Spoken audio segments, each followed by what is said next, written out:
আলাইকুম। আপনারা সবাই আমি ওয়েলকাম জানাইলাম আজকের ইসলামিক লাইফস্টাইল অনুষ্ঠান। আজকে আমরা আলোচনা করব যে বিষয় নিয়ে, তাই সেই বিষয় হচ্ছে আল কোরআন নিয়ে আমরা আলোচনা করব। আজকে আমরা গেস্ট ডক্টর হাফিজ মনিরুদ্দিন। 1994 তাই বাংলা অনুবাদ শুরু করছিলেন কোরআনের। তাই পেশাগতভাবে একজন journalist, at the same time Hafiz, at the same time এই অনুবাদ শুধু এক দেশও নয়, পৃথিবীর 24টা দেশও বর্তমান অবস্থায় আছে। প্রায় যদি আমরা ইংরেজিতে কই ওভার 1.7 মিলিয়ন কোরআন মানুষের কাছে ডিস্ট্রিবিউট করা হয়েছে। এবং অ্যাট দ্য সেম টাইম তাই একজন লেখক, ইসলামিক লাইফস্টাইল, ইসলামিক বুক সব কিছুর উপরে। অ্যাট দ্য সেম টাইম চ্যানেলেসও অনেক ইসলামিক প্রোগ্রামও আইন, অন্যান্য মানুষ টেলিভিশনও যায়, অন্যান্য জায়গায় লেখালেখি করেন। কোরআন মানেই আমরা মনে করি কোরআন সম্পর্কে আমরা কিছু জানতে হইলে হাফিজ মনিরুদ্দিন সাহেবের দরকার। বিকজ তাই কোরআন নিয়ে 1994 থেকে স্টাডি, রিসার্চ। হাফিজ হওয়ার পরেই যখন এটা বাংলায় অনুবাদ করিয়া আমরা অনেক ব্যক্তি হল এই দেশও, বাংলাদেশও, পৃথিবীর 24টা দেশের মাঝে আমরা বাংলায় কোরআনের অর্থ শিখতাম পারছি।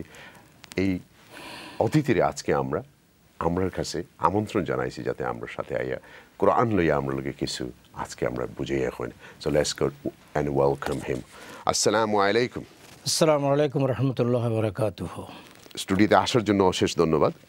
আর আজকের সাবজেক্টটা হচ্ছে কোরআন। আপনার মন মতেই আপনি কোরআন সম্পর্কে কিছু বলুন আমাদেরকে। ইসলামিক লাইফস্টাইলের আসলে বুনিয়াদী কথাটাই হচ্ছে কোরআন। মানুষের ইসলামিক জীবনটা শুরু হয় কোরআন দিয়ে। বলা হয় যে মুসলমানের জীবনের শুরু যেমন কোরআন, মুসলমানের জীবনের শেষটাও কোরআন। মুসলমানের পুরো লাইফস্টাইল বলুন, গাইডলাইন বলুন, তার জীবনের আদর্শ বলুন, জীবনের কর্মসূচি বলুন, জীবনের সমস্ত কাজকর্মগুলোকে সুসম্মিলিতভাবে বিন্যাস করা বলুন, সব কিছুই হচ্ছে আমাদের মূল জিনিসটা হচ্ছে আল্লাহর কিতাব। আল্লাহ তাবারক তাআলা নিজেই কথাটা বলছেন বারবার, একবার নয়।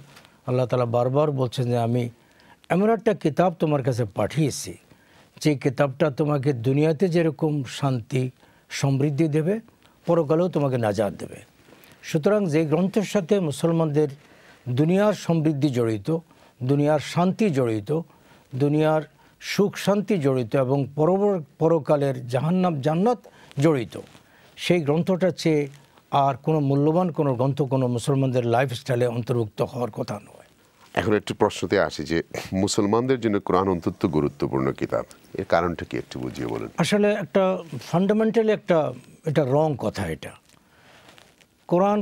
কোরআনের মধ্যে আল্লাহ তাআলা বলেন না যে এটা মুসলমানদের বই।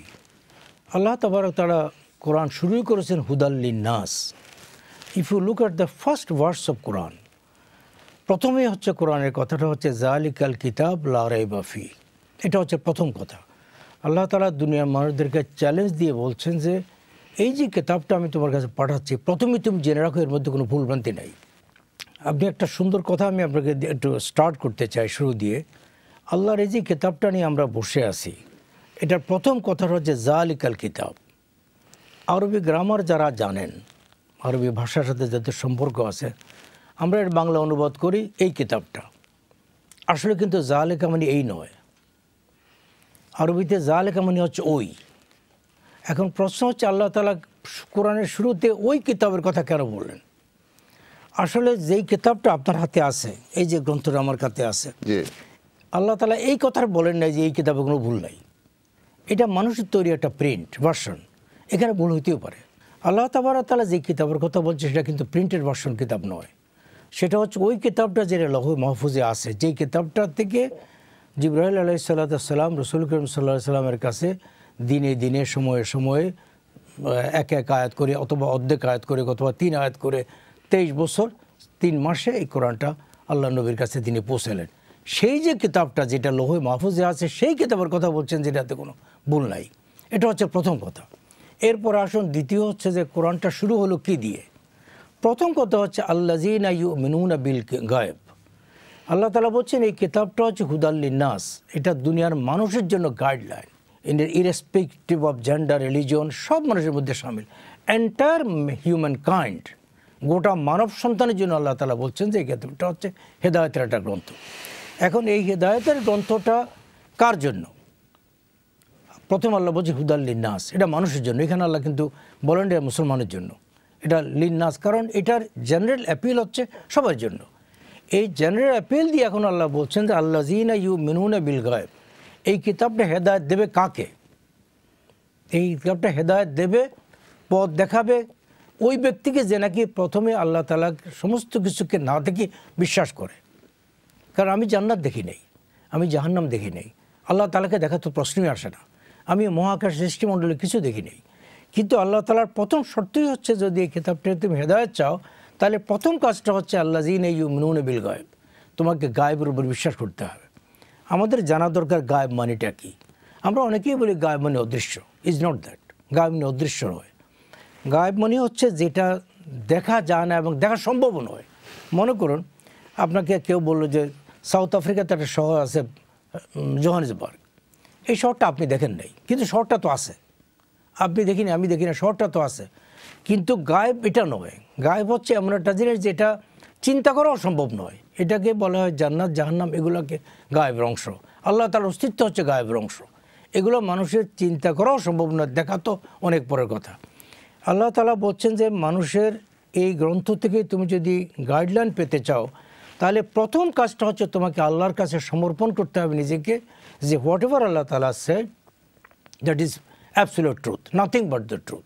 আমরা কোরআনকে আসমানি কিতাব বলি, কেন এটাকে আসমানি কিতাব বলি আমরা? আসলে শর্ট করে বলবেন যে আসমান থেকে আসছে। আসমানি কিতাব এটা আমরা বলি, আসলে আসমানি কিতাব বলতে কিছু নাই। কারণ একটা জিনিস যেহেতু জিবরাইল আলাইহিস সালাম লৌহ মাহফুজ থেকে আনছেন, এই কারণে আসমানি কিতাব। মাহফুজটা কোথায়? লৌহ মাহফুজের অস্তিত্ব শুধু আল্লাহ তাআলাই জানেন কোথায়।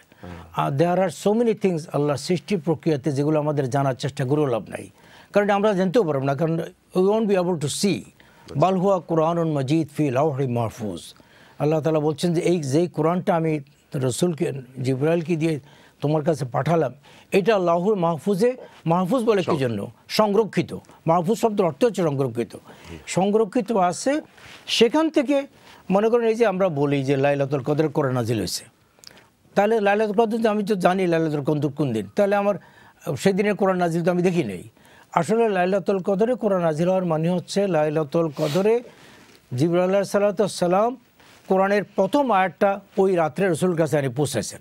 হ্যাঁ, এবং এটা যেটা পৌঁছেছে এটাকে লৌহ মাহফুজ থেকে প্রথম আসমান থেকে জিবরাইল আলাইহিস সালাম রসুল সাল্লাল্লাহু আলাইহি ওয়াসাল্লামের কাছে নিয়ে আসছেন।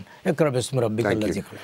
কোরআন অনুবাদ করতে গিয়ে আপনি তো কোরআন অনুবাদ 1994 শুরু করেছেন, কোনো চ্যালেঞ্জের মোকাবিলা হয়েছিল? আসলে 94-এ আমি কোরআন অনুবাদ করেছি ঠিকই, সেটার একটা স্মল একটা ব্যাকগ্রাউন্ডও আছে। আমাদের তখন আমরা বর্তমান জমানার একটা বিখ্যাত তফসিরের বাংলা করা শুরু করেছিলাম। ওটা হচ্ছে তফসির ফি জিলাল কোরআন, যেটা 22 খণ্ডে আমরা বাংলা করেছি। বর্তমান জমানার শ্রেষ্ঠ কোরআন সাধক সৈয়দ কুতুব শহীদের এই তফসিরটা যখন আমরা বাংলা করা শুরু করলাম, এই তফসিরটা তো আরবি তফসির। আরবি তফসিরে তো বাংলা কোনো আরবি অনুবাদ দেওয়ার দরকার নেই, কারণ আরবি তফসিরে তো অনুবাদ হয় না। আরবি কোরআনের আরবি অনুবাদ হবে কেমনে? তো আমরা যখন বাংলা অনুবাদ করছি এটা, তখন তো একটা বাংলা অনুবাদ দেওয়ার দরকার। তখন আমার প্রশ্ন হলো যে আমরা কার ব্যবহার করব। বাজারে আমরা এই নিয়ে অনেক চিন্তাভাবনা করলাম যে কার ব্যবহার করা যায়, কিন্তু শেষে আমাদের মুরব্বীরা সবাই বললেন যে আমার এমনি একটা স্বপ্ন ছিল দীর্ঘদিন একটা কোরআন অনুবাদ করার সহজ ভাষায়। তখন আমরা বললাম যে ঠিক আছে, একটা স্কোপ যেহেতু হলো, এই সুযোগে আমরা কোরআন অনুবাদটা শুরু করি। তা আমি ওই জিলাল কোরআন করার জন্যেই যতটুকু জিলাল কোরআন রেডি হইতো ততটুকু জিলাল অনুবাদটা আমার করতে হইতো। এই করতে করতে 4 বছরের ভিতরে জিলাল কোরআনও তর্জমা শেষ হলো, আর আমার অনুবাদটা আলহামদুলিল্লাহ শেষ হয়ে গেল। চ্যালেঞ্জ তো অবশ্যই, কারণ কোনো গ্রন্থের, আপনিও জানেন, এটা সবাই আমরা জানি যে আসলে পৃথিবীর কোনো ভাষায় কোনো গ্রন্থের, বিশেষ করে কোরআন যদি হয়, এই অনুবাদ করা 100% যায় না। এটা মানুষের পক্ষে সম্ভব নয়। আল্লাহ রসুল যখন দুনিয়াতে ছিলেন তখনই তাঁর হাতেই কিন্তু কোরআনের প্রথম অনুবাদ শুরু হয়েছে। এটা অনেকেই কথাটা অবলোক করেন, অনেকে হয়তো জানিও না। এটা কিভাবে? যেমন রসুল সাল্লাল্লাহু আলাইহি ওয়াসাল্লাম যখন বিভিন্ন দেশের রাজা বাদশাদের কাছে চিঠি পাঠাতেন, প্রত্যেক চিঠিতে কিন্তু কোরআনের একটা আয়াত থাকতো, তাই না? সে আয়াতটা যার কাছে পাঠাতেন সে তো এই ভাষা বুঝতো না, তার প্রত্যেকটা চিঠি তিনি একজন দোভাষী পাঠাতে দিত ওই কথাটা বুঝিয়ে দেওয়ার জন্য। তাহলে কোরআন অনুবাদ কিন্তু শুরু হয়েছে স্বয়ং যার কাছে নাজিল, তিনিই কোরআন অনুবাদ শুরু করেছেন প্রথম থেকেই। এবং তিনি লোকদেরকে বলতেন বিভিন্ন ভাষা শিক্ষা করার জন্য। তিনি তার সাহাবীদেরকে এক সাহাবীকে আমহারিক ভাষা শিক্ষার জন্য সিরিয়া পাঠালেন। এবং যখনই কোনো দেশে কোনো একটা, যেমন বাদশাহ খসরুকে যখন চিঠি পাঠালেন, সেখানে একটা কোরআন আয়াত লেখা আছে, আসসালামু মানিত্তাবাআল হুদা। এটা কোরআন আয়াত। এখন এই আয়াতটা পড়ার জন্য যে ব্যক্তি এটা পড়বেন, সেই ব্যক্তির তাকে অনুবাদ করে বুঝে দিতে হবে না?